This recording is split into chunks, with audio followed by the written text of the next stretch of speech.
Sebagai seorang dukun pengobatan gitu ya, profesi Rudy ini sudah pasti memiliki seorang guru spiritual. Nah, dia punya guru spiritual namanya Bambang. Nah, perkenalan antara Rudy dengan Bambang ini terjadi pada tahun 2011. Ketika itu Rudy bekerja sebagai buruh bangunan di daerah Klaten. Dia mengenal Bambang sebagai seorang guru pesugihan alias dukun untuk mencari kekayaan. Yo geng, tekan tombol subscribe geng. Hey yo, what's good? Welcome back to Kamar Jerry.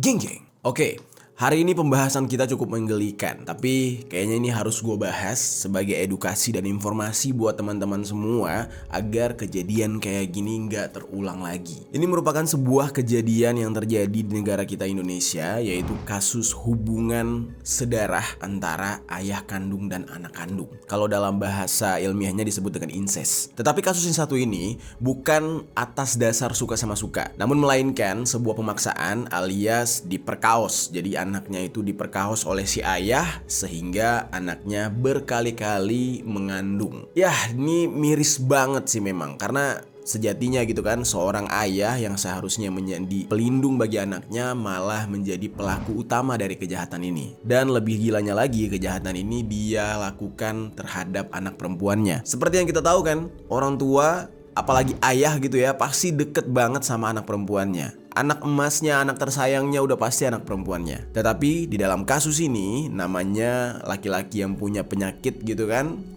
udah gak waras gitu. Alhasil anaknya menjadi pelampiasan nafsunya. Bagaimana cerita selengkapnya tentang kisah yang satu ini, langsung aja kita bahas di Permisi, peristiwa misteri dari berbagai sisi.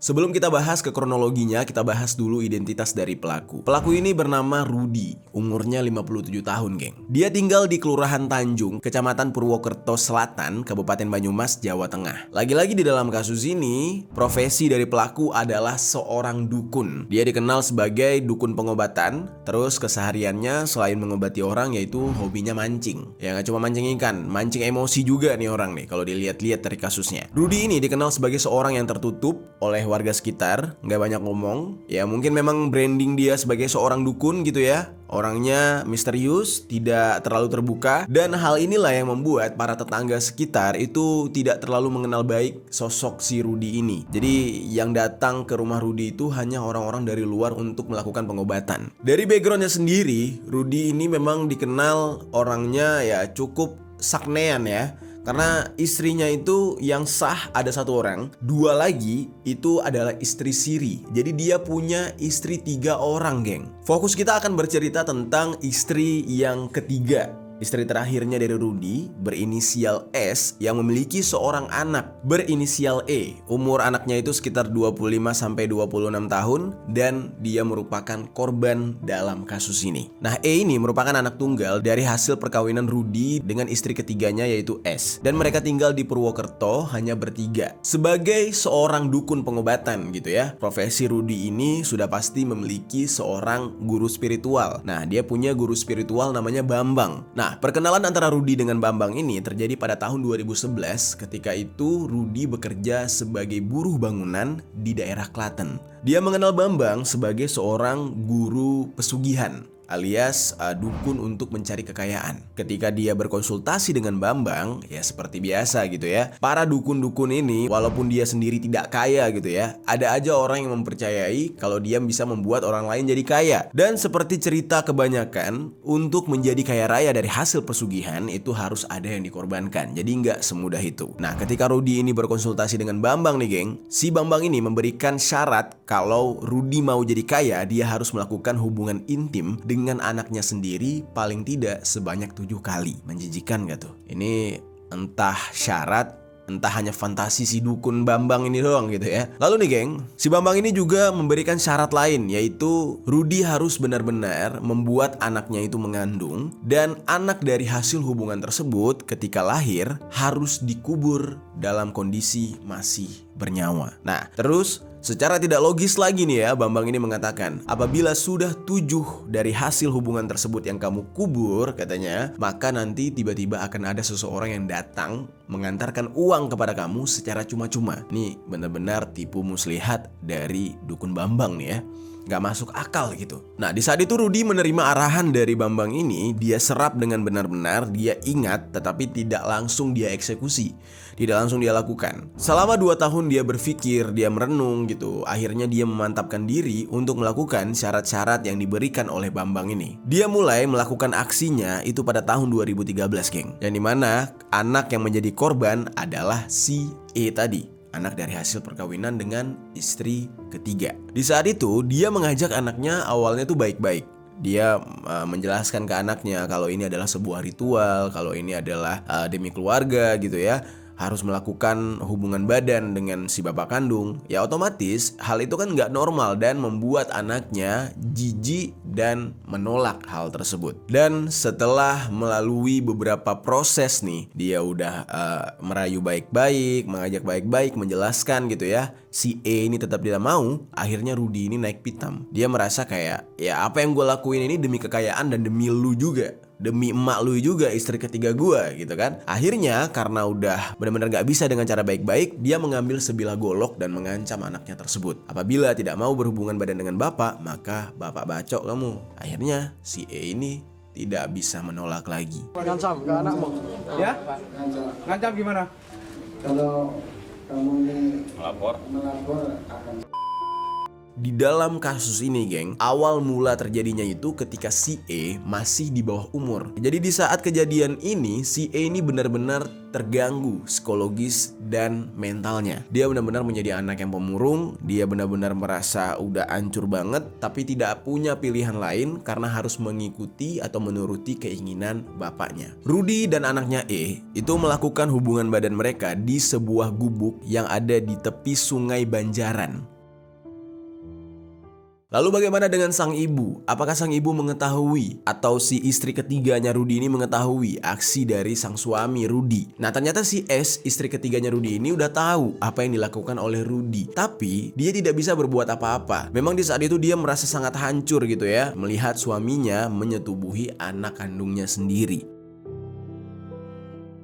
Berkali-kali S ini mengancam Rudy, dia akan melaporkan Rudy kepada pihak yang berwajib. Namun lagi-lagi Rudy mengancam balik. Dia bilang, kalau kamu laporkan ini, maka kalian berdua yang akan saya eksekusi. Hal-hal kayak gini kan gak jarang kita temukan di kehidupan sehari-hari ya geng ya. Nah lalu karena merasa dia tidak punya power gitu ya melawan suaminya, akhirnya S ini memilih untuk diam. Nah akhirnya selama berkali-kali Rudy ini menyetubuhi anaknya yang berinisial E. Dan bahkan dalam kejadian ini hasil dari hubungan incest dia dengan anaknya tersebut melahirkan 7 bayi. Bisa bayangkan tuh geng ya, berarti kan hubungan badan yang dilakukan oleh Rudy ini terjadi ya sudah berapa tahun gitu, 7 orang. Kalau dalam 1 tahun 1 aja tuh gak mungkin. Udah pasti tuh kelahiran bayinya setiap 1 sampai 2 tahun. Yang otomatis setiap dia berhubungan badan kan gak selalu jadi bayi bayi gitu ya. Jadi udah berapa kali nih dia memperkaos anaknya. Pada tahun 2013, anaknya berinisial E itu melahirkan bayi berjenis kelamin laki-laki. Itu untuk pertama kali. Lalu E ini mengandung lagi dan melahirkan bayi laki-laki lagi pada tahun 2015. Lalu kurang dari 1 tahun, E mengandung untuk ketiga kalinya dan melahirkan bayi perempuan pada tahun 2016. Lalu kembali pada tahun 2018, lahir lagi bayi laki-laki. Selanjutnya pada tahun 2019 lahir lagi bayi laki-laki lagi. Lalu tahun 2020 lahir bayi perempuan dan terakhir di tahun 2021 dia melahirkan bayi laki-laki lagi. Bisa dibayangkan ya geng, itu gimana sakitnya menjadi si anak yang berinisial E. Dia korban di dalam kasus ini. Dan lebih gilanya adalah lambat laun si istri yang berinisial S itu jadi ikhlas dengan kondisi ini. Dia malah membantu proses persalinan sang anak dari hasil berhubungan dengan suaminya sendiri.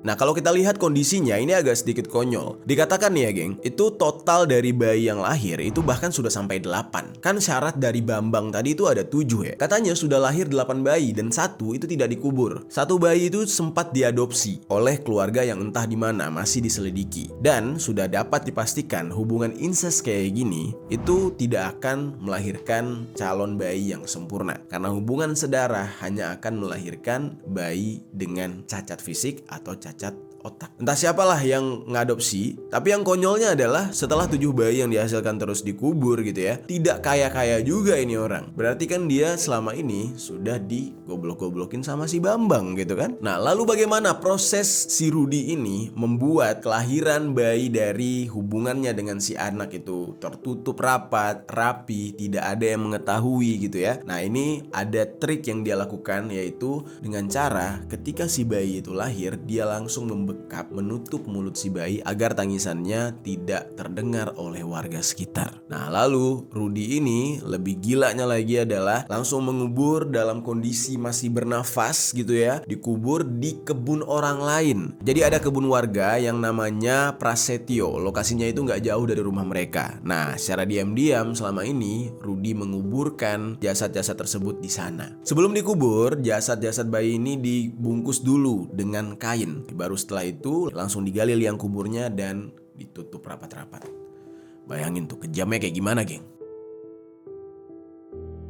Dari hasil penelusuran ditanyakan nih kepada warga sekitar, apakah benar-benar tidak ada yang mengetahui gitu. Selama bertahun-tahun loh, 2013 ke tahun 2021, masa tidak ada satupun yang mengetahui hubungan terlarang ini dan aksi keji ini. Nah, warga mengaku katanya udah sempat ketahuan dan Rudy ini udah sempat diusir katanya. Tapi entah gimana gitu, dia tetap bisa bertahan di tempat tersebut, malah dipercaya menjadi seorang dukun pengobatan lagi. Entah mungkin warga kampung hanya mengetahui hubungan insestnya dia, tapi tidak mengetahui aksi dia mengeksekusi para bayi-bayi tersebut. Entah gimana gitu, yang jelas dia masih berada di sana. Kita sekarang masuk ke dalam kronologi penemuan jasad-jasad bayi tersebut.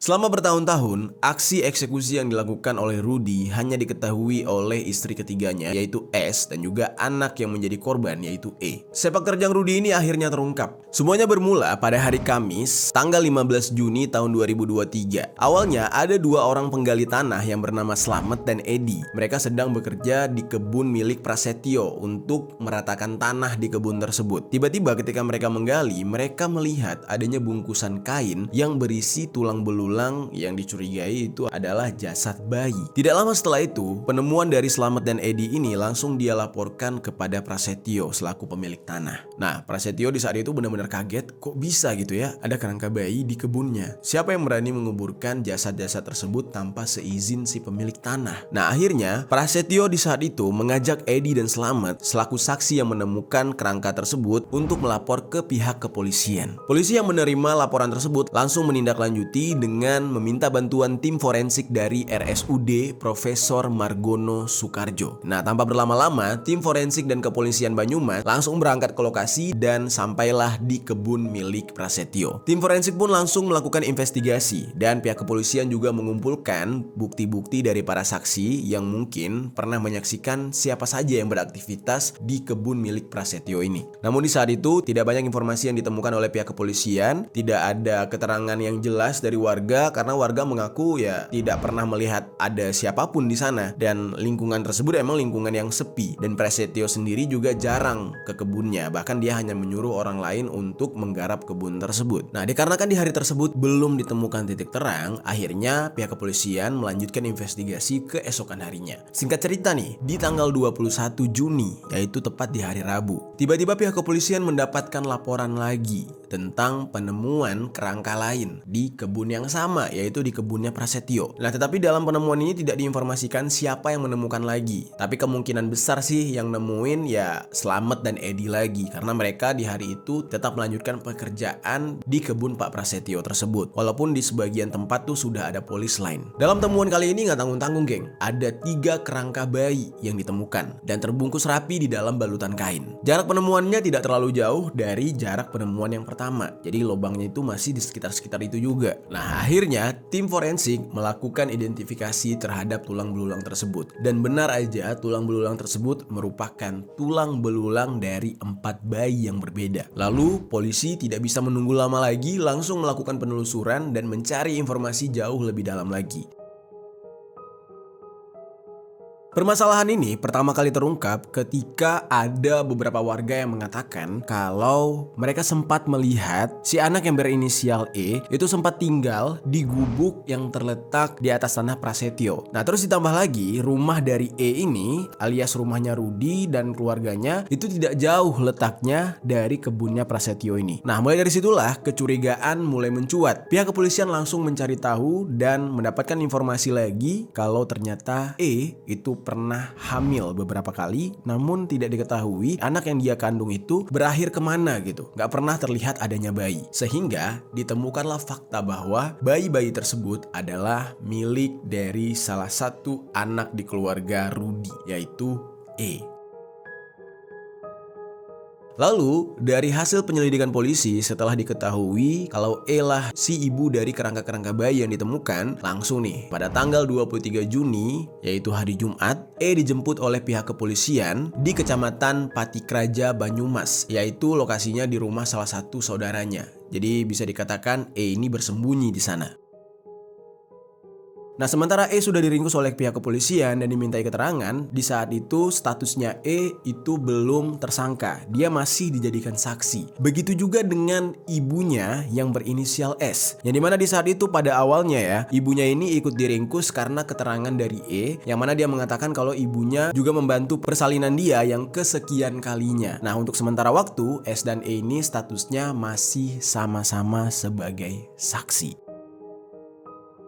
Akhirnya pihak kepolisian meminta keterangan dari E, dan betapa kagetnya pihak kepolisian mendengarkan keterangan dari E kalau bayi-bayi tersebut adalah hubungan badan sedarah dengan sang ayah. Dan E juga mengakui semuanya. Hubungan yang dia lakukan dengan ayah kandungnya ini dilakukan di sebuah gubuk yang tidak jauh dari rumahnya, dan ternyata gubuk tersebut juga berdiri di atas tanahnya Prasetyo, tanah di mana para bayi ini dikuburkan. Nah, di saat itu juga polisi langsung bergerak mencari keberadaan Rudi, ayahnya si E ini. Nah, Rudi terakhir kali terlihat itu sebelum kerangka-kerangka bayi ini ditemukan. Jadi ketika terungkapnya kerangka bayi yang terkubur di tanah Prasetyo ini, tiba-tiba Rudi menghilang entah kemana. Menurut pengakuan dari salah satu warga yang bernama Purwanto, usianya 42 tahun. Dia bilang dia ini sering sekali melakukan kegiatan memancing bersama Rudi. Namun semenjak kejadian tersebut, Rudi benar-benar tidak pernah terlihat lagi. Proses penangkapan Rudi itu dimulai di hari yang sama di mana anaknya yang berinisial E ditangkap, yaitu tanggal 23 Juni. Penangkapan Rudy ini benar-benar membuat pihak kepolisian kewalahan. Nah, hal ini disebabkan karena Rudy ini sering berpindah-pindah. Jadi dia itu tidak menetap di satu tempat untuk bersembunyi. Polisi sempat menyusuri beberapa lokasi yang terletak tidak jauh dari pinggiran sungai. Karena kan basicnya Rudy ini kan hobi mancing. Nah, otomatis tempat atau lokasi-lokasi yang familiar dengan tempat persembunyiannya itu ya di dekat tempat dia mancing. Nah, pihak kepolisian sempat menggeledah beberapa tempat yang dicurigai. Namun sayangnya Rudy tidak berada di sana juga, geng. Lalu pada akhirnya pencarian mulai mendapatkan titik terang pada hari Sabtu malam, tanggal 24 Juni tahun 2023. Yang dimana di saat itu pihak kepolisian menemukan titik di mana tersangka ini berada. Jadi dari hasil penyelidikan, pengintaian, serta informasi yang didapatkan oleh tim Resmob Satreskrim Polresta Banyumas, ternyata Rudy bersembunyi di sebuah wilayah yang terletak di Kecamatan Karanglewas, Kabupaten Banyumas, dan lokasi tersebut itu jaraknya 7 km dari TKP kejadian. Jadi dia udah kabur, ya kaburnya nggak terlalu jauh sebenarnya. Akhirnya pihak kepolisian langsung berangkat ke lokasi tersebut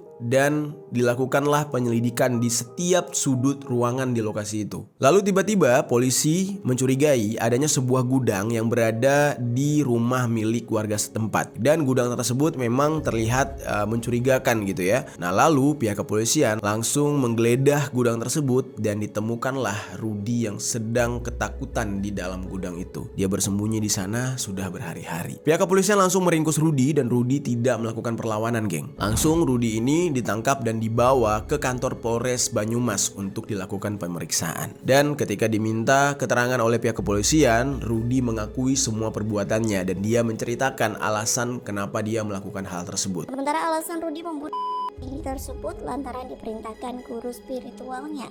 Rudy mengaku dirinya mendapatkan ilmu bisikan dari guru spiritualnya asal Klaten agar dirinya cepat kaya.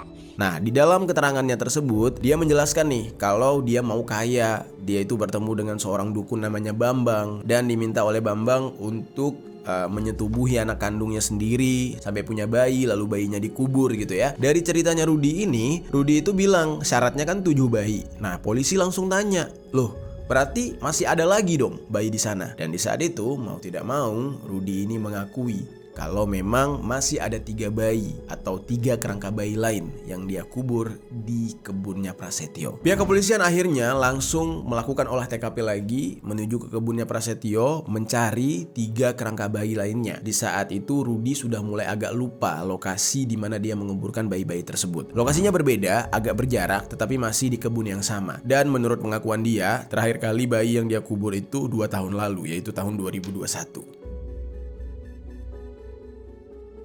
Untuk pencarian kali ini, pihak kepolisian melibatkan anjing pelacak, geng, agar bisa menemukan titik di mana lokasi bayi tersebut dikuburkan. Pencarian ini cukup panjang ya, geng.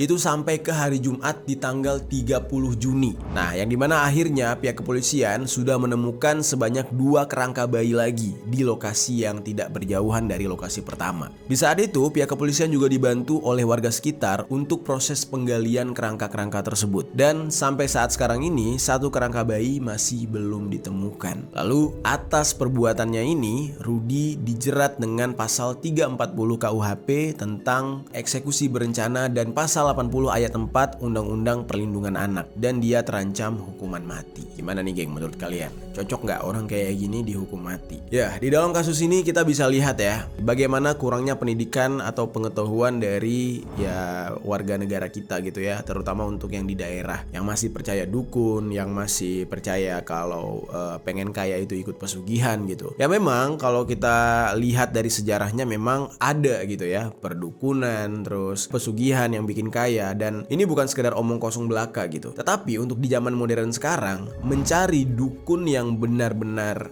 real dukun lah gitu ya, bukannya dukun penipu atau dukun cabul gitu, itu udah susah banget. Mungkin kalau zaman dahulu ya masih banyak gitu orang-orang yang mendalami ilmu-ilmu klinik, ilmu goib kayak gini. Tapi di zaman modern ini, perbandingan antara dukun beneran sama dukun palsu itu kayaknya ya 80/20. Jadi 20%-nya itu dukun beneran, 80%-nya itu cuma dukun bohongan, penipu, pengen terkenal, pengen diakui.